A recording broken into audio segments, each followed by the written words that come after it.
Hello, so I'm back again with another walk and another ramble because it is almost 30 degrees today in the UK, where I am at least. It's actually only a couple of days after I recorded the last video. Since it's such a nice day, I thought I'd come out and record my favourite walk, which is kind of just outside my front door. I think for this video I will try and just talk about some of the philosophy I've been working on, just to get used to talking about it, because it's very different speaking about something and writing about something. But I think until I've explained a sufficient amount of the philosophy, it's hard to understand that I definitely don't want anyone to be convinced of anything. It's the structure between people's differences in opinion that I'm interested in, not any particular opinions. And so I'm very happy that people have opinions, because if they didn't, I'd have nothing to study. It's the structure and the relations between temperament, psychology, and opinions that really forms the foundation of my science. If you're trying to make a heavily theoretical foundation for philosophy and the science of it, you really have little to use as a first principle, to use as a foundationalism. I guess some analytic claims can be used as a foundation, like with Descartes' philosophy, I think therefore I am is an analytic claim.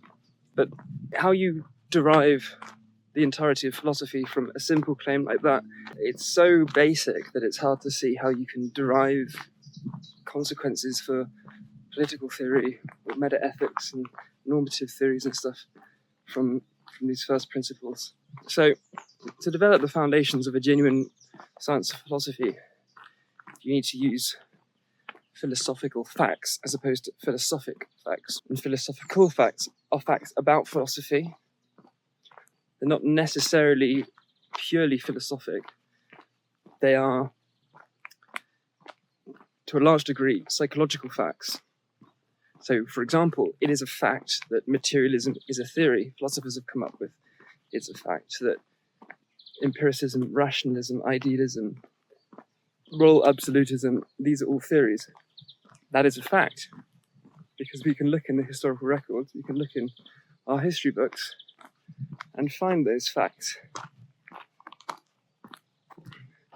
or find those instances of theory. So that's really the only way you can found a science of philosophy, and it's the perfect way. And it is the method that my work takes to found a science of philosophy. And it's in the structural isomorphisms between these facts about the kinds of theories we've come up with and the way that the brain works at a basic level and the body physiologically. The isomorphism between them, but also between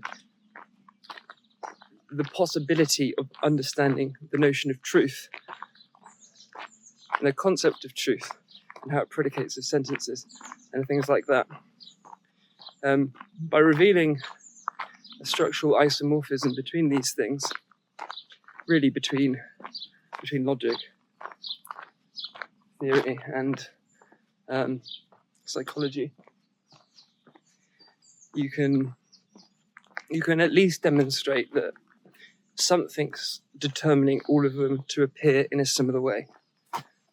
That something might be an external factor. It might be the psychological structure. It might be the biology. It might be the truth, philosophical truth. If we assume that multiple perspectives are true. And I think throughout the history of philosophy, philosophers have assumed, and understandably, that if these antitheses oppose each other, and if classical logic is to be trusted, then one of them must be false. If there's a contradiction to be found in the idea that the world is material and between the idea that the world is mental, then one of those ideas must be false. And insofar as they're false, they must either be, one must either be eliminated or reduced into the other. And a great part of recent philosophy, at least in the analytic tradition, has been to reduce the subject to the object perceived, to reduce the reasoning mind to the mechanistic functions of the brain. And it's been met with various challenges, challenges which probably be better suited for a different video, and other philosophers are experts in this subject. I really think that reality is simple, and the solution, or the truth rather, is very simple. And that is, I suppose, paraphrasing what Hegel proclaimed, although our approaches are very different, but what is rational is actual, and what is actual is rational. The fact that we perceive a duality means that that duality is actual. Or I suppose more accurately, the fact that we reason in dualistic terms means that these dualisms are actual parts of the object. Of course, to demonstrate that the isomorphic structure that permeates our experience of the world and the possibilities of our attempts to rationalize that world doesn't necessarily mean that the structure or the contents of the structure are actual. To put that in more simple terminology, the fact that we perceive a duality and reason a duality doesn't mean that that duality is necessarily real. Hello. One way to look at it would be that it could imply a kind of transcendental aesthetic type argument, by which I mean Kant's perspective that results in transcendentalism, whereby everything that human experiences is conditioned by the structure of their psychology, so that they can never see the real world. They translate the real world into these categories, and perhaps the structure is a part of that. I don't believe that, because as Kant reasons, like, to have a representation, there has to be something that representation is supposed to be of. Whereas I would argue that this is reality. There is no transcendental. Let's see if we can get up here.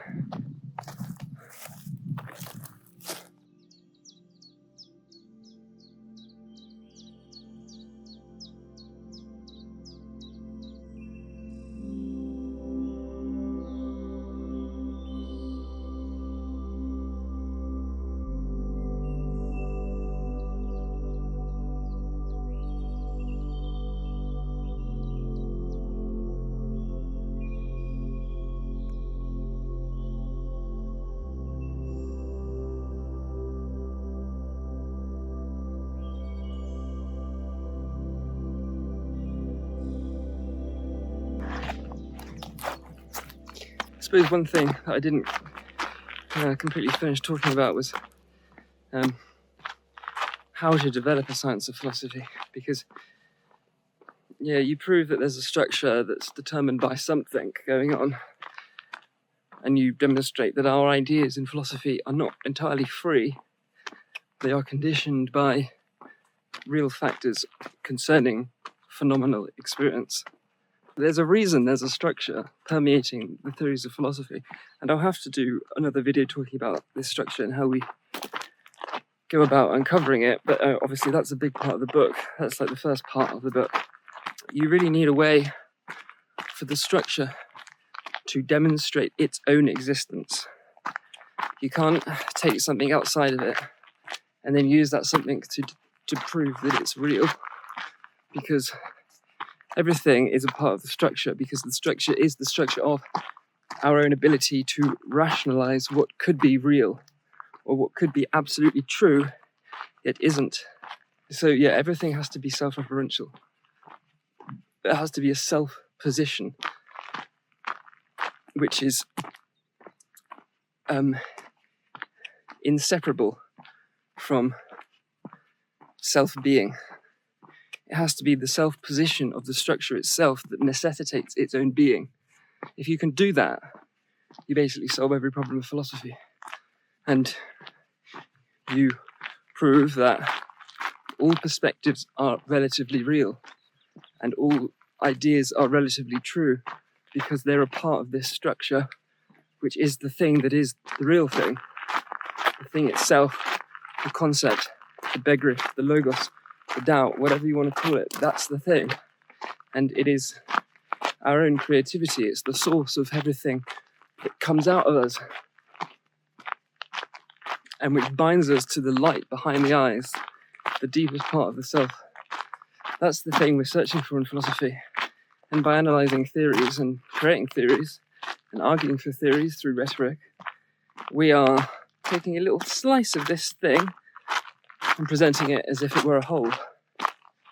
And the reason we do that is because we cannot possibly stand the logical consequences of admitting perspectives that contradict each other. But it's how you rationalise the contradiction that is the important thing. You can have opposing theses that are true in regard to different aspects of the world or aspects of experience. And as long as you understand that what our theories of is how the creativity is representing experience anyway. So just as you can have contradictions between viewpoints, you can have contradictions in how reality expresses itself. That really is the essence of complementarity, because if you didn't need two expressions, we would have one. Like, experience has parsimony built into it. It's that you cannot express everything about the absolute with a single ontic category, that we need duality in the world. To put that a different way, if we didn't need the mental to completely express the absolute reality, everything would just be material. But of course you can't express everything about the absolute through materiality, because then there's no recognition of meaning. And the recognition of meaning is a necessary part of the absolute. It's an inescapable aspect of it. So complementarity is the resolution to paradox.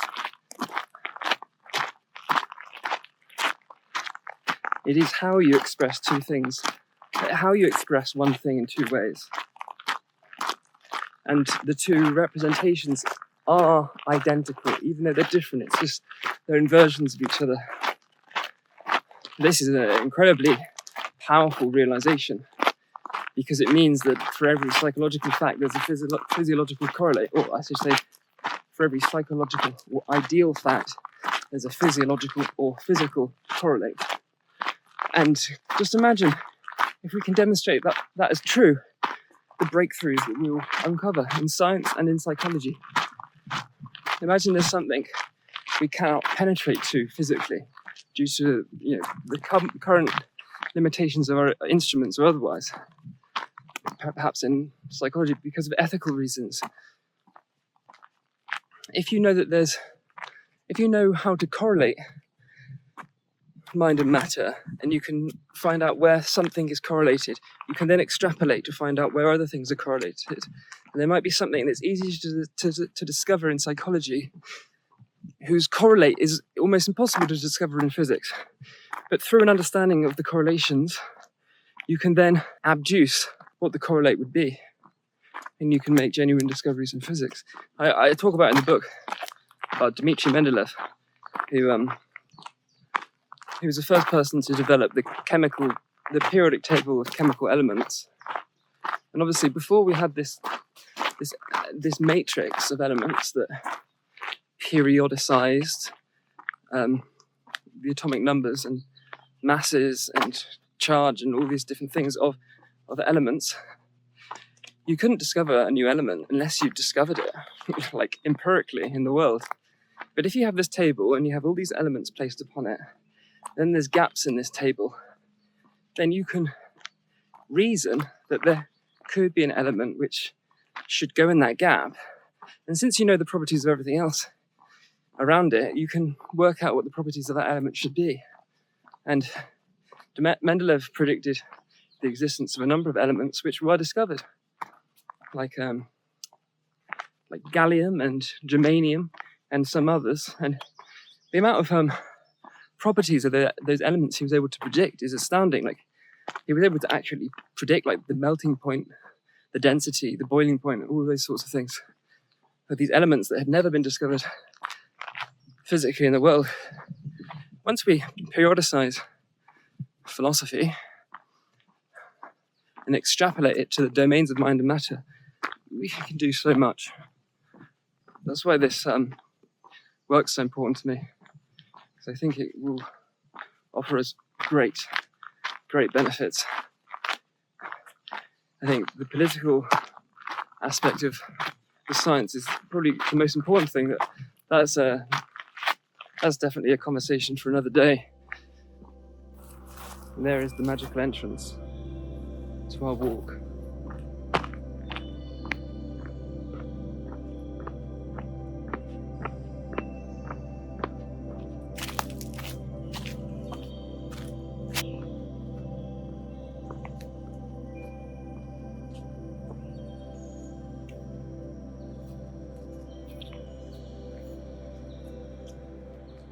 Which way to go? Do you go to the side of dark or to the side of light? I like the look of that. Let's go down the darkness route.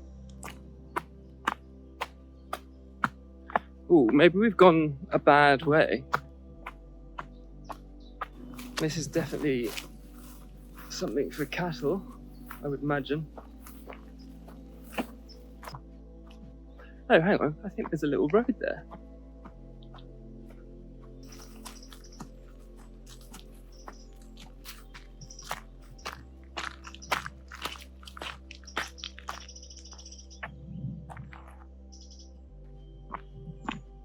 Anyway, I think this is probably enough information for one day.